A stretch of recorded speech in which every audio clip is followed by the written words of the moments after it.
Okay,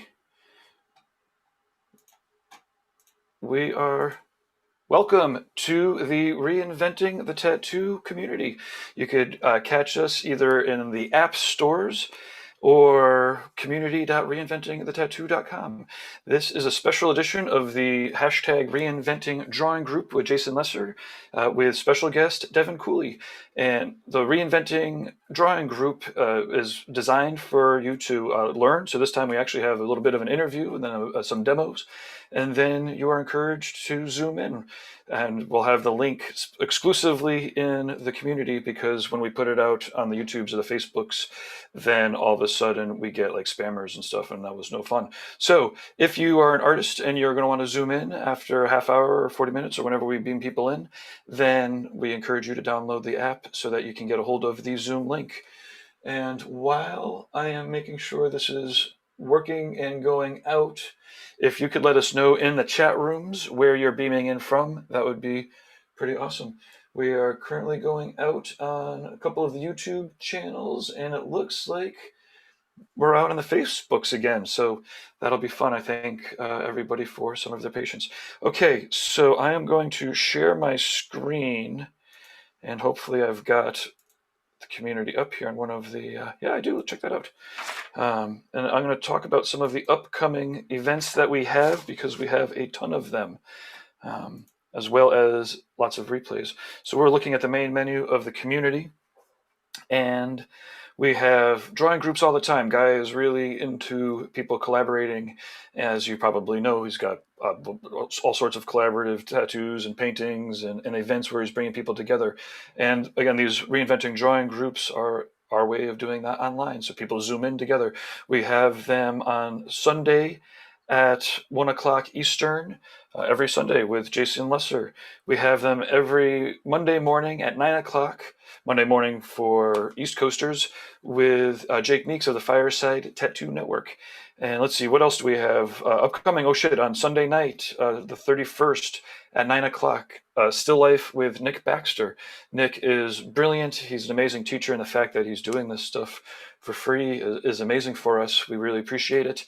You should definitely go to nbaxter.com, buy some paintings, buy his, he's got a PDF book you can get. In any event, you can definitely, well, you can catch that link for the Still Life Gallery right here in the community if you go to the events section, and it's got all of his still lifes. It also has his all sorts of different paintings. Some of these are pretty sick. Oh, look at that. That'll get us bounced off of Facebook real quick. In any event, what else we have? Tuesdays at 10 o'clock, we've got how to build a Paul Rogers style prefab tattoo machine. He's building one before your very eyes, 2 hours a week for the next six weeks, I think. And it's not too late. If you're just watching the replays, you should definitely check it out, because you can get the ingredients and the hand tools and build your own tattoo machine. If you're an apprentice, it should be required course.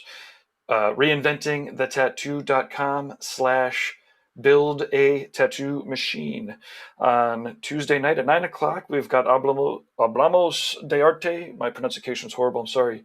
Bruno is leading a Spanish-speaking art jam. Actually, and on Wednesday, I don't have it here on this list, but it is coming up, will be an Italian art jam with Stefano Fabriti, so it'll end up being Actually, he's got a couple other guests already lined up.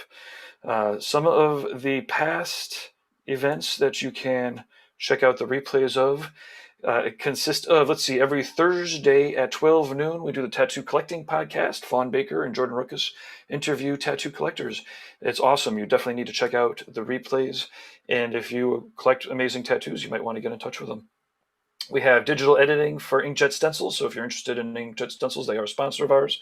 There's that's almost like an hour-long interview with Jason, who does lots of the inkjet stencils. He does a lot of the treatment. World Tattoo Events is doing interviews. It's pretty amazing. Like I said, you could check out the event schedule yourself here, as well as if you scroll down to the library, you can get to all of the replays for all of these shows, including the Reinventing the Tattoo Podcast, Tattoo Collecting Podcast, the Reinventing Drawing Groups, the Art Jams.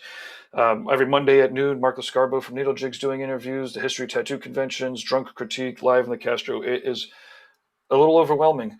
So but they are awesome. Check it out if you, they're great streams to put on in the background. And let's see, I do want to show you real quick, the featured sponsor for the show here will be Inkjet Stencils. And if you right off the homepage, I've got a link. They have all sorts of examples here of their thing in action. This is a back piece that Andre Malcolm is printing out on his printer. It is pretty sick. So yeah, he's got an oversized printer, and this is a full back piece stencil that he had in one printout. So check out the Inkjet Stencils section on the Reinventing the Tattoo app, and we want to thank them for making all of this available to us. You could also go to courses.reinventingthetattoo.com, and it is worth noting that on Monday nights at 9 o'clock, the Reinventing the Tattoo canon, all the subscribers get together and do a group exercise with Guy Aitchison. It's pretty amazing. He can give you real-time feedback on your work if you want. It is pretty intense. It's got the whole book. It's got all the videos, and if you are a tattooer or an apprentice and you haven't read it, you don't rest easy. Just know that all the thousands and thousands of artists that have read the book are critiquing your work through the Reinventing the Tattoo lens. Okay, what we have here is the webinar library. We have more to keep adding as we update things, and then we have the exercise replay. It's pretty awesome. You could also, there's a lot of other courses here. This is where you would get the Paul Rogers Building a Tattoo Machine. We've got BJ Betts, a couple of other older replays. And it feels like everything is working. I am going to go into the background now. If you have any questions or comments, then you can put them in the chat rooms. Let us know where you're beaming in from, how it's working for you. And as soon as Devin gets back into the chair, we will start the interview. Actually, hey, how goes it? Okay, I am going to hop in the background. Thanks again, fellas. This is always fun. And let us make sure you let everybody know where to find you and how they can, buy whatever it is that you have for sale in these crazy times. Awesome. Thanks, Gabe. So I've invited a very good friend of mine, Devin, here. Devin was kind enough to join us and go over his neo-traditional style and, kind of give us a deep dive into what he does and how he does it as far as the design and artistic aspects of what he does. So without further ado, Devin, thanks for being here with us. And why don't you tell us a little bit about yourself? Yeah, stoked to be here. I not much to tell. I'm just a tattooer. I work in Boston, Massachusetts currently. My Instagram's just my name, Devin, Devin, Coley, Coley. And I do, predominantly color neo-traditional, bold, bright color tattoos. I definitely not reinventing any wheel, just trying to do it the best I can, trying to keep it clean and bold and bright. It's kind of what I do.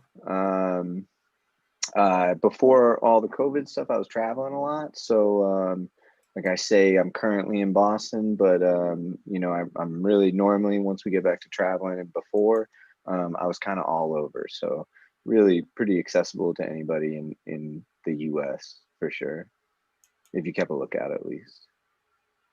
That's awesome, man. Awesome. Yeah, I've had the pleasure of working a few different shows with you, and all of the work I've ever seen you put out is just super clean and super bold. It's inspiring, man. It's part of the reason why I wanted to bring you in on this. But let me ask you, what led to you being drawn to this kind of like a very graphic neo-trad kind of style? I don't know exactly. Like, I don't think there was like a linear path, but I know like when I first started tattooing, I was really obsessed with just like Cali and Cali tattooing and that culture, and obsessed with Tim Hendricks and all these people, and Luke Westman, things like that, and yeah, I think I was like really into that, but then I was like, that's not me, you know, I'm not from California. That's not like what I do. And then also I think I realized that like I have no idea what I'm supposed to do. I'm an apprentice and I should just learn how to tattoo. And I think once I figured that out, that was like the biggest thing in my apprenticeship and in my like early tattoo stage was like, oh wow, like I don't know what the hell I want. Like, yeah, I want to do things, but that's not what I'm gonna do. Like I need to learn the tattoo first, and then I'll figure out like my strengths and weaknesses. And that's, I think my whole career has just been playing off my strengths and weaknesses. Like if something's my strength, I'm going to use it more, and if it's my weakness, I'm going to use it less. And I've done that my whole career, and I think it allows me to look better than I am, you know. Very insightful. And I think it works. Like if yeah. you know, I'm not saying like don't work on the things you're bad at, because you should do that. But at the same time, like do that on your downtime, like do that on your home time. And like, you know, when I was, and also like too, like I was in the beginning, I was like really shitty at shading, but I could line. So then I started just being like, well, let me make this a perfectly lined tattoo.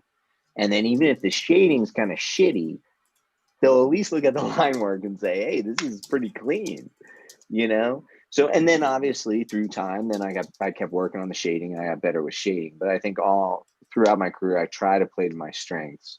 And I think that helps both myself and the client obviously get a better tattoo. Awesome.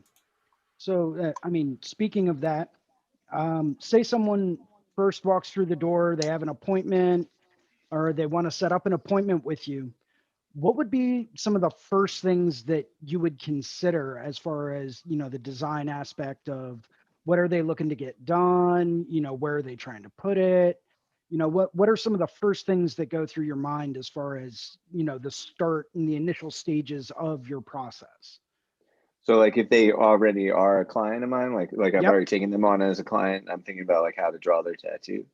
exactly. Well, like part of me like having you ask about tattoos and stuff is I want to see like the location.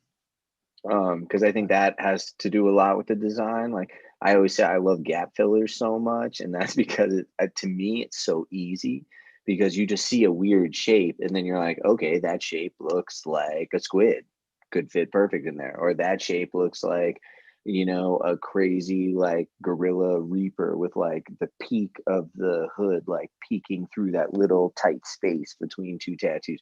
So like for me, like the space speaks the subject matter. So I love gap fillers because I feel like it's just like a cheat sheet. Like it limits your options and gives you a space to fill, and then you can fill that. But so with other stuff, it's all based on that. But like for instance, what I'm drawing for tomorrow, I'm just drawing a Hanya, and I'm gonna do some like he wanted some blossoms or something in the background. But like for a top of the thigh, I don't really need the photo. Like a photo is like whatever, so you can kind of get an idea of scale, but like I don't really need a photo because basically this is going to be a head on for the most part. I'm going to do a thing and put stuff up. But most of the stuff I do, I need the photo and I draw right on the photo. And yeah, so I guess my first thing is getting that photo, seeing what I'm working with. And then before I even really bring up references and stuff like that, I just do big squiggly and just like do squiggles until I get like what I kind of want the design to be. You know what I'm Gotcha. saying? Yeah. Like, and I don't try to be like good at all. Like it's just so like to basically make my mind work better or at least more efficiently with like where do I want each subject matter going and what do I want it doing?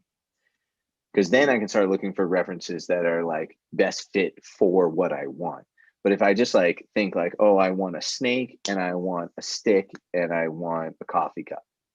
But if I don't know how they're interacting, then how do I know the references to look up? So like Yeah. I wait till the design, I wait till I design and have the idea to make the framework to where I know like kind of, oh, I kind of want to look at it at a coffee cup that's not just sitting there, but maybe like angled back more so I can kind of see more dimension so I can portray that better in my drawing. You know, rather than just like going immediately, oh, someone wants a coffee cup. Let me look up Google coffee cups, you know. Right, And like, right. so if you have the design more, you know the intent more. And I think it just, again, it's just efficient. It just cuts some corners of like looking up bullshit that you don't need for that tattoo or that idea. Awesome. Awesome. Um, so what would you say are some of the fundamental things you try to focus on or include whenever you're, working on a specific design?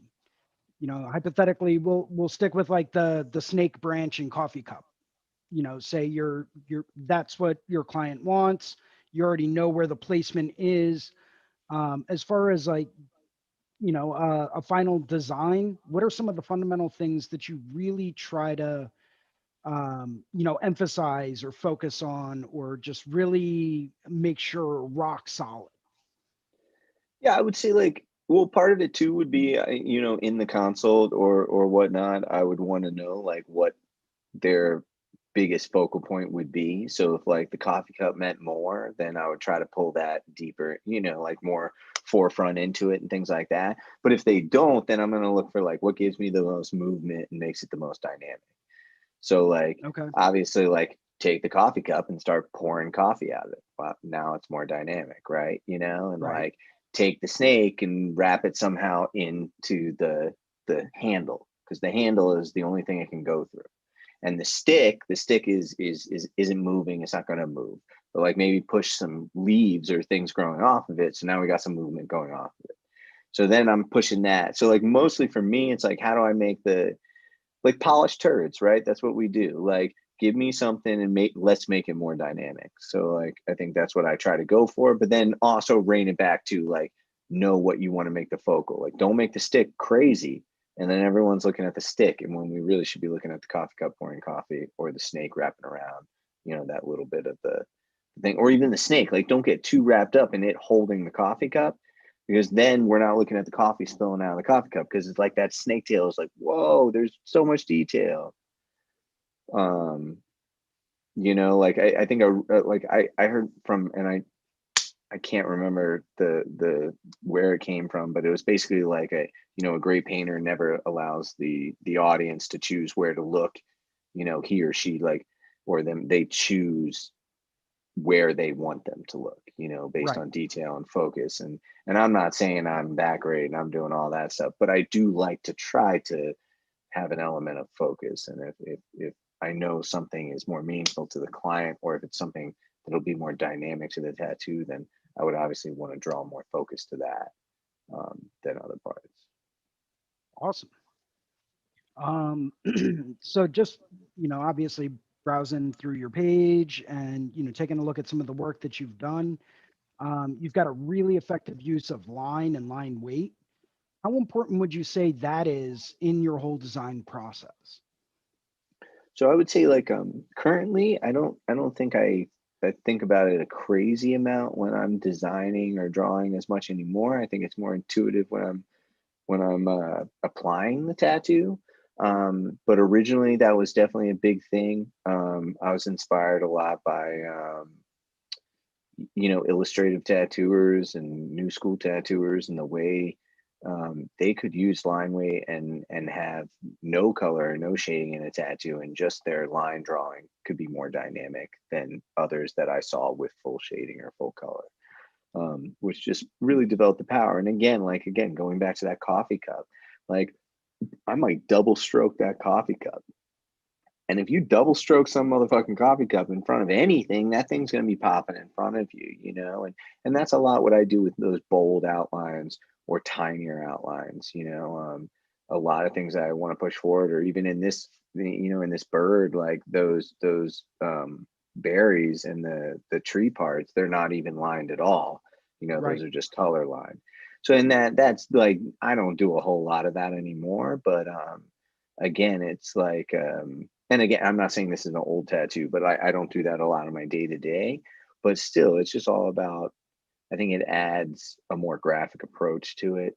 And really enjoy the juxtaposition of a super thick line and a very small line, almost an exaggeration of the jump. Um, or even like a taper, like sometimes it's fun to just like do a gnarly taper, like of an 11 round, and you get it all the way down to a tight 3, smooth, you know, and it's yeah, it makes a really cool effect, and it's a very comic book graphic style that I love and I've seen for so long. And again, like I said, like I'm not reinventing anything. I'm not inventing anything. I'm just trying to like do it as clean as possible and produce it in a cool graphic style. And definitely just taking things that and tools and ideas that I've seen along the way and trying to apply them the best as possible. And the best that works for me, because again, I just go back to stick to your strengths. You know, always work on what you're bad at, but stick to your strengths, and you know, and keep it simple, stupid. KISS. You know, my dad would say that over and over again. Keep it simple, stupid, and like, but know that like don't dumb it down because that's all you can do. Push yourself, but like sometimes less is more, and I've learned that. You know. I feel like I learn it and then relearn it and then learn it and then relearn it. So it's Awesome. yeah, it's definitely something to think about. Great. So obviously a lot of the tattoos you do and a lot of the artwork that you produce tends to be very, very bold, very colorful kind of stuff. How would you describe your color palette? Would you say it's more of a neutral color palette? You know, you start to see whenever you look at any artist's collective body of work, you start to see almost recurring colors throughout every piece that they do, and that's part of their initial color palette. How would you kind of describe yours? Would you say it's more of a neutral? Some artists have more of a warm or a cool palette, Yeah, mine or does it just depend? mine definitely always like even if I try to go more muted, it somehow always slides to the bright scale no matter what I do. Or no matter how much I fight to do it, I feel like it gets bright. But I try to, I think I even maybe try too much to balance. I think probably what you're going to be seeing more of me is more like maybe going like all warm or all cool or doing different things. But I think that's just artists in general, or at least maybe just me, or maybe just shitty artists. I don't know. But like we get stuck in just the same color palette, and you just run through that. And so I was doing the brown and blue like constantly for a while. And it was just like that kind of muted blue, slate blue with like the brown. And I was doing a lot of the green skulls and stuff, you know. But like I like this color palette because it's like super warm. So like I would like to like do more like maybe just go all warm or all cool instead of being so balanced. I feel like I'm so worried about like, well, I have this warm here, so I need to have a cool here. And I think sometimes that's a little silly. Awesome, awesome. Um, so as far as like the amount of contrast that you put into your pieces, do you tend to focus more on value contrast, you know, your lights and darks? Do you look at it more as a warm versus cool? You know, maybe both. You know, as far as the amount of contrast that you get in these pieces, is there anything specific that you're really looking at? Mostly I'm just all about like the power of black and like laying black in and like really just that contrast value. I think is the biggest for me, and just learning from people along the way, like specifically like Robert Kane and Timmy B and people like that who really just explain the ideals of like laying blacks under opaque colors and stuff, and just bumping that contrast, because like the darker your darks, the brighter your lights, and vice versa. So yeah, I would say value is like a huge thing with me. And but yeah, like I said, I think I'm so conflicted with color because I think I get into patterns and things like that, and I try to balance stuff so much, and I don't think that's really necessary. Um, and of course, just like anybody, you get locked into like the colors you're going to and stuff, and you feel comfortable with. But yeah, just like laying that black down and putting those blacks under the or those gray scales underneath those those colors to bump those values, I think is super important in Awesome. my style, you know, and not, Yeah. you know, just in what I do, just because different strokes for different folks, for sure. Right on. Now, I noticed in a lot of the work that you do, there's not usually a whole lot of background going on there. Some artists do prefer to put maybe like a color accented background or, you know, complementary color background. Some prefer to just do large swaths of, you know, gray shading or solid black to kind of bring that color forward a little bit more. Um, you know, is there any reason behind this? Are you more or less just using that as an accent to complement the piece? You know, is there a reason why there's not a whole lot of it? I think for a while I was doing more like an illustrative style of putting more of a color background behind things, and I think again I was mixing with a lot of styles, and when I started honing more into neo traditional, I just like the idea of either no background or just a little bit of black, whipped out black or whipped out gray shading. I think it's also the shift. I think for a while I wanted a tattoo to look more like a painting. Um, and that's why I love that illustrative style. I loved how they would incorporate color backgrounds or just like even like push that color to a wash, and almost when it healed, it just looked like it dusted off. And I love that look, and I think it's beautiful. But I think I just shifted in what I wanted to produce, what I wanted my finished product to look like, and again, I think this goes back to my love of line work and my love of almost like a clean, almost sticker look. And I don't mean like a sticker tattoo doing like making it try to look like a sticker with a drop shadow or like with a white outline. I mean like something that looks like a sticker you put on the bottom of a skateboard, you know? Right. And I think I started getting really drawn to that. So I like that kind of graphic look of like this bold outline with just like a little bit of black or a little bit of whipped out gray to just lift it a little bit off that skin. Um, but not to take away. And I think a couple people have talked to me about it too, and is like, well, if you're gonna put a background, like why? Like why are you doing it? And like I said, I was trying to make it look more like a painting at that time, but I think too sometimes I was putting it in just because I saw people putting it in and I didn't know the reason why I was putting it in, which is like, why are you putting it in then? Um, so yeah, I guess now I just wanted to, and it got to the point too where I was just like, I'm not doing backgrounds. I'm not doing any backgrounds unless I know like why the hell I'm putting a background in. And then I was started being like, all right, like I'll just whip out a little bit and do that. And I guess I don't know. I guess I liked it. So I've been doing it, you know. And I do like the little bit of lift it gets, but I like that it's not a crazy amount of stuff. Or even like this tattoo right here, where I just said no, I'm not going to lift it, you know. Right. And that's just like an experimental tattoo right there. That was just from like I had a painting that I did that was kind of similar to that, and I was just like, I'm going to do tonal block shading for the whole thing. So like he wanted it like the painting, and I was going to do it. So it's like kind of realistic, but it's not realistic, and it's like kind of neo, but it's not neo. It's so like I like that tattoo a lot, and I like the color palette of that a lot. Like I should probably, yeah, I actually like that. Awesome. Actually, and speaking of paintings that you do, what's your favorite medium to work in outside of tattooing and why?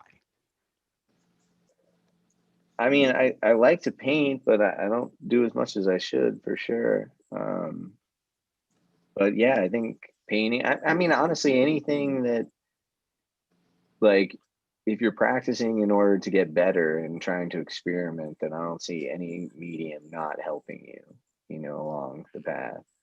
I do a lot of watercolor. I feel like for what I do, that works well. You know, but I mean, if I was doing black and gray realism, then maybe doing black and gray, you know, pencil portraits or things like that would help me more. But I think for what I do, I think the watercolor helps a lot.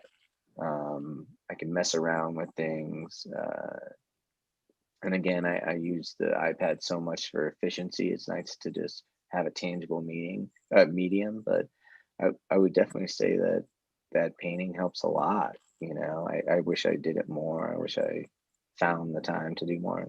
Not that I have the, I hate saying I don't have the time for something. I need to find the time for something. But Right, I wish right. I did that more. But during quarantine, I did a bit, which you're throwing up there now, and I do enjoy it, and I definitely think it helps. I but again, I think like anything you're like, think about what you want to do, what you want to mess with and try with, and try that in different mediums, and you're going to learn both intentionally and accidentally.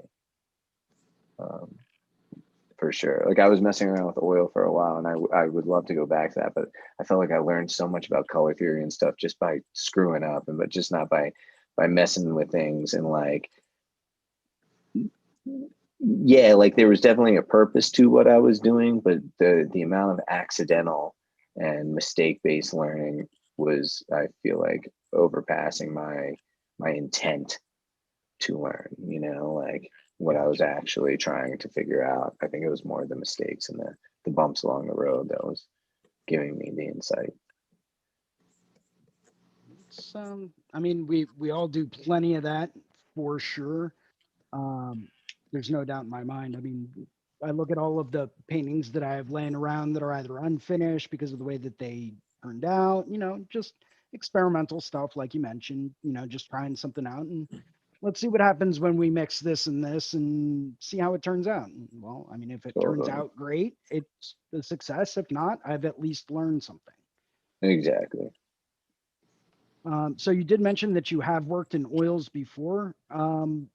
What what other mediums have you worked in?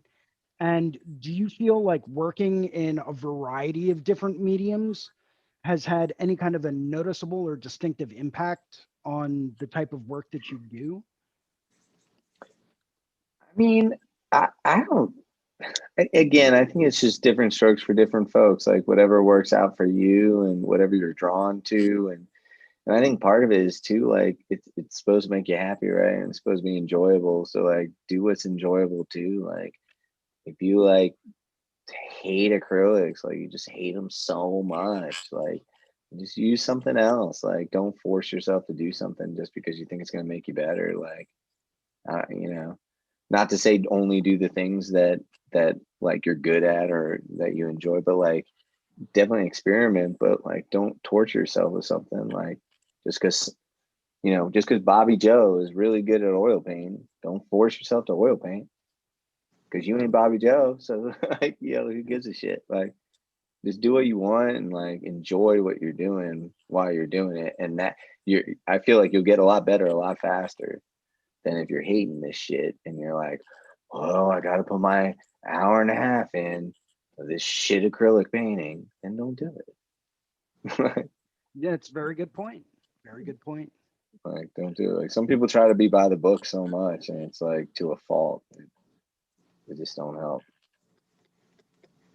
I don't want to interject too much, but Guy Aitchison did join the Zoom call, so I don't know what you I'm guys are just sitting looking here at. But listening. This is a very enjoyable interview. I didn't want to interrupt. Oh, hey, How's it guy. going? How's it going? Very well, very well. Yeah, so I Yeah, only really have. Oh, go ahead. I just want to say the point you're making about enjoying what you're doing. It goes beyond just not torturing yourself. I think that's also how you discover your style. Really, is you're going down this long path where there's all these options and you're going to try a bunch of stuff. In fact, you should, and some of it you're going to connect with more than others. And just as Devin was saying, don't torture yourself with the stuff that you don't enjoy, because the last thing you want is for that to end up being your style, right? You want to come up with a Exactly. style that's all stuff you love doing.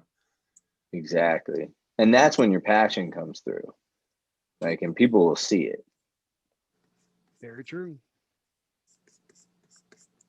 So I think the only other question that I really had on my list of questions that I was going to be asking you is, if you had to pick one key aspect or artistic element that you really try to emphasize in all of the work that you do, uh, what would it be and why? Would it be, say, your lines or your color complements? Uh, do you really try to focus a lot on value and contrast? If you only had to pick one thing, what would it be? I would say just a all-around clean tattoo. It just looks clean, and I think like the reason why I like that is I feel like there's a portion of people that like my work that would never get my work or never care to have that subject matter on them or never care to have even that style on them, but they at least appreciate the fact that, damn, that thing looks pretty clean. Like it looks kind of like just like what a print would be or something like that. And I think it's just something that I definitely try, I've definitely worked on, and it I don't know, I think it's something cool that can maybe go beyond my style or the subject matter, or the color choices I do. It just hits on a nerve of, well, it appeals to me in the manner of it just being clean. So I guess I currently, who knows tomorrow, but currently that's what I enjoy about my work, or at least what I try to bring to the table with my work. Can I elaborate on that question a little bit? Yes, sir. What would you say are some of the things that are most important that you do to make your work appear clean? What are some of those tricks? And it's funny because I was talking about someone recently. So I'm a very compulsive, or not compulsive, but a obsessive person, and I need everything to be perfect, which helps in an aspect of making a very clean tattoo, but also coming up through the ranks. You overwork tattoos. You do something too much. You want it to be too perfect. You want it to be too perfect at that time until it calms down and things like that. So there's definitely things I've learned along the way. But I think a lot of it is with I spend my most time on line work and shading. And I feel like that's what holds my entire tattoo together. Even though most people just say the color, they're like the bold color, the color's rad. But like, honestly, I feel like I focus the most on the black shading and the line work. But I also, like, me personally, like, I don't pour my color before I'm gonna color it, because I'm not even thinking about color. Like, obviously I did when I composed the design and I did a rendering or something like that. But like at that moment, all I'm thinking about is doing perfect line work. And it's not going to be perfect. I don't do perfect line work. But in my mind, I like to think I'm approaching this only thinking about the lines. I know the line weight I want to place in the different spots. I'm sculpting this design. I'm only thinking about this. And then I say, okay, I'm now going to bring this to life. I'm going to shape all the things that need to be shaped, at least in the areas that I know opaque colors going down or whatnot. And I want my heavy shadow tones. So now I'm sculpting, now I'm creating, but I'm only doing that. I don't want to think about, well, I'm gonna push the color and I'm gonna, no. I just want to sculpt that, and then I move color. And again, this works for me. I mean, this could be like the worst advice ever, but I feel like that's how I've been able to create these clean tattoos, because it's almost like I have a competition with myself. Like, can I do a perfect line tattoo? And then, okay, I've got as close as I could to doing that. Now, can I sculpt that, but do a almost perfectly clean black and gray tattoo? And then, okay, I've done that. And now can I lay these color tones, in the right way that can just make this butter smooth kind of fun feel? And then did it all come together? Now that's the dream. And there's a million bumps along the way, but yeah, I guess that's my approach. I would say to every tattoo, whether it's small or big, I just try to like tackle the first task at a time, kind of check it off the list. Divide and conquer. Don't crowd your mind with all of it at once. Exactly. Because I felt like in the beginning, I was worried about doing this perfect tattoo. And I would look back on it and I was like, wow, I didn't even get the first step. I messed up the line work. Like I didn't even get the first step. And that's when I started going back and just being like, and that's why, like, even in my approach to laying down when I lay down my pigments is only, I think, even for myself, just to say, hey, we're just focusing on this now. because it doesn't matter if we get to this. If we don't conquer this, it really doesn't matter in my mind. It, like, you know, you kind of already knocked yourself down a bit. Right on. Thank you. Yeah. For sure. Now you did And have again, a this couple is just my process, and like, Of course, but that's why Jason is interviewing you, so we can hear about your process. And for sure. you know, the more personal your personal take on it you're willing to share with us, I think the more people are able to connect with it, because you know, I think one thing that stops artists is they're wondering if they're doing it wrong, Right. you know. And Exactly. I think it's important to hear a lot of different approaches, and you realize, okay, there isn't a right or a wrong, but here's some things that work, and I can kind of pick, you know, the things that I like best from all these different artists that seem to work, and then I'm going to have to mash it together somehow in my own way and stumble a little bit and ultimately make it work. And it's all very personal. So, you know, hearing each artist's take on it is a beautiful thing. Totally. Yeah. You did have a couple of time lapses that you wanted to share with us on Yeah, I can do that for Procreate. sure. I can definitely do that. Cool. Well, while you're getting that set up, I can read off some of the comments from the chat room here. Let's see. Justin Hadlock says, "I love this!" I love this! Exclamation point. Shit, I shouldn't be shouting my here.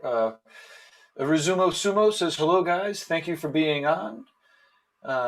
We've got John Paul Bertard says, "I like it, focusing on the line work and then shading and then the coloring. Good process." Joseph Borschleller sends over a heart. John Paul Bernard, hello from Tattoo Studio in Cocoa Beach, Florida. Love the episodes, tons of knowledge. I think John was asking about guest spots for somebody to, or putting the hook out there. Let's see, Matthew McWilliams literally just wrote in, "You're all awesome." Okay, I'll. Devin's. Jason, how do I get the? Can I do it just so it screen shares my iPad? Yeah. So you should see a share screen button. I believe it's in the upper right. Yes. So you're going to click on that, and then yeah, that works. Cool, I think. And then if you choose, nope, and we're back. All right, let me try again. Screen. You should see it start to count down. Yep, there we go.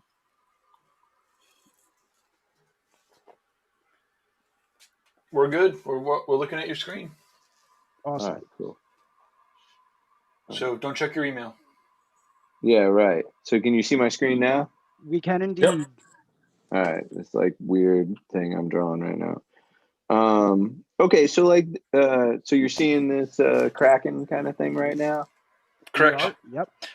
So if you could you try turning your whole thing horizontal? We might be able to see everything if it works. Like that? Yeah. Yeah. There we go.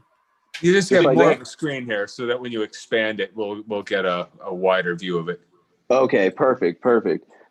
So this is an example of one I did for an actual client. So you can kind of see with the video kind of how I went about it. So this is what I was talking about, like when I do a super, like this part right here is like when I'm talking about like super crazy bad, like just squigglies. But I'm really just trying to see like where I want things, so then I can start looking up references and different stuff of like how I kind of want this thing to go about. But then again, I kind of try to be super loose, and I've always said I'm way too tight when I draw on like everything, so that's definitely like a fault of mine. But I do try to be more loose when I draw. Could you zoom in on that a little bit? The more that takes up your screen, the more there we go. Yeah. And so you can see I kind of, again, my approach is just I normally do like red first, And then I started going back in again with the pencil, just with some blacks and things like that, messing around with some shading and stuff like that. And again, just like adding more. And this person wanted a Kraken, and they said like they really liked my little like neotrad roses and how I'd incorporate them with stuff. But again, too, like first it was just getting that like Kraken and getting the rose. So like Kraken, then rose. But then it was about like trying to make them interact together a little bit, because you know, that's the main thing. If there's more than one subject matter, I would like it to interact in some frame or fashion, kind of thing. And then normally lately I've been liking to do like really quick kind of color theory studies, just because I feel like it makes me a little bit more efficient during the tattoo time. And I, you know, just it's less thinking for me. So because I noticed at conventions I was always doing that. I was doing full renderings for stuff, and I was like, why not just do that for every day? Which again is a lot more work, but they're just quick renderings. They're nothing like crazy, and I just feel like it helps. And then this is one that I did actually for, I was doing like a split sheet with a friend. So this is like my first just getting a rough sketch down. And so I use that image of the shark to kind of get my reference down. And then I do my quick red pencil. And then just kind of mess around with stuff, you know? And again, of course, like I'm thinking about stuff I've seen from other things and stuff, and just trying to get a little weird with it, but also just, I don't know, just having fun, you know, messing around with stuff. Like that's the best part about the pencil sketching part. Like I love sketching way more than I love rendering, but I used to only like rendering and not sketching as much. But now I'm much more like just to get loose and have fun and make things. And like this was me looking at street sharks and like thinking about street sharks and how they do things, and that show. And then I started thinking about that show, and I started looking up YouTube videos of that show, because that show was really rad. You know, going through wormholes, but then just having fun. And I feel like when I render now, it's like, oh, I got to be perfect. I'm making all these shapes, but like, man, sketching is really fun. So yeah, so that was just like the sketch part. And then for that one, because I wanted to have like an actual finished version, because eventually the other person that's doing the split sheet with me will put their other version in. But because of that, so I was like, I went into another, because that was just like A4, so I didn't have a high DPI. So for the next one, I just went into like, you know, I think I did like whatever, 11 by 17, 13 by 19, something like that, and 350 DPI. And then I just imported my sketch into that. So, you know, then I got my sketch right there. And then just kind of trying to do my perfect line work, and then laying my blacks. And then just kind of, you know, now when I do a lot of iPad illustration stuff, I do mostly like tonal color. So you see, I just lay down like block color, kind of like your classic, almost like Ciavaro style kind of way of going about it. I like that. And I also think it, for me, it's very versatile. You know, these things can be more easily done into t-shirts and things like that, with more of that tonal value type stuff. But yeah, just messing with stuff, and then doing just my little whipped out black background, kind of trying to think of how I would do it as a tattoo, but again, doing some of the color lining spice ups like around the eye and stuff that I probably wouldn't be able to do on a tattoo unless it was giant. You know, and then the great thing about the iPad, being able to move everything and mess around with stuff and like do weird things and have fun with it, and then call it a day. And boom, that's it. Awesome. So yeah, those are a couple, like, so this one is definitely more like, and this is the difference between the rendering, like this would be a rendering for a print, you know, Right. and the other rendering you saw is what's for my daily go, which is more like just a reference for palette and kind of like how I want to go about it, which I think makes me more efficient for my client, as well as makes me just able to apply a better tattoo, less mind, you know, keep it simple, stupid. I'm trying to yeah, lessen the mind and be able to just create a little bit more. Got a couple more comments here. Jerry P says, "Man, these are so motivating. If I don't draw to them live, I always catch the replays. Thanks, guys." Hey, no Nice. problem. Looks like we've got. We want to thank. Let's see, Kyle McIntosh tagged a whole mess of his tattoo shop, but it sounds like the rest they're all tattooing. That's Beauty from Ashes Tattoo Shop, but they're happy to be able to catch the replays on the app. Let's see. It's Jay Stink says, "I love these designs I'm seeing." And yeah, anyways, there's way more, but just wanted to relay a couple of the comments coming in. Yeah, For much sure, appreciated. but yeah, like those are, a couple, like I felt like those are two like different, kind of one that's more based on kind of a finished product and more that's based on just like a day-to-day kind of product. How do I get back to just looking at y'all? I'm sorry, I'm terrible at devices. Oh, here we go. There we go. Perfect. See, I'm getting better with this stuff. You are definitely. Slowly but surely. Yeah, there we go. So yeah, I feel like those are two.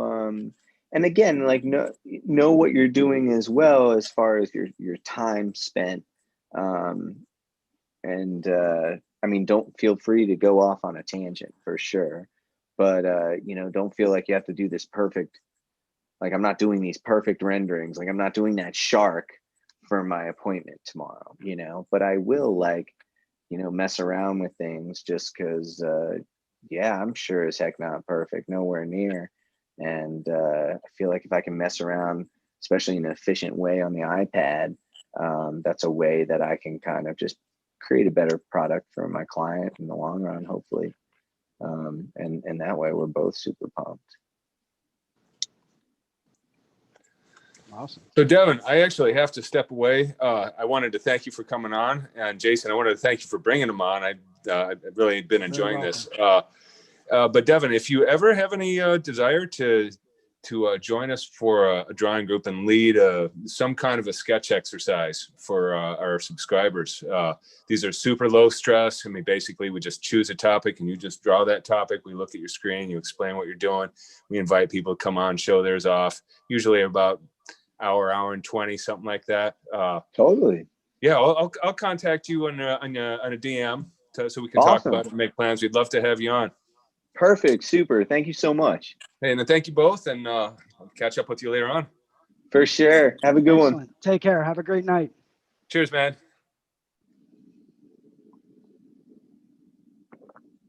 Yeah, it's been super inspiring, man. Thank you very much.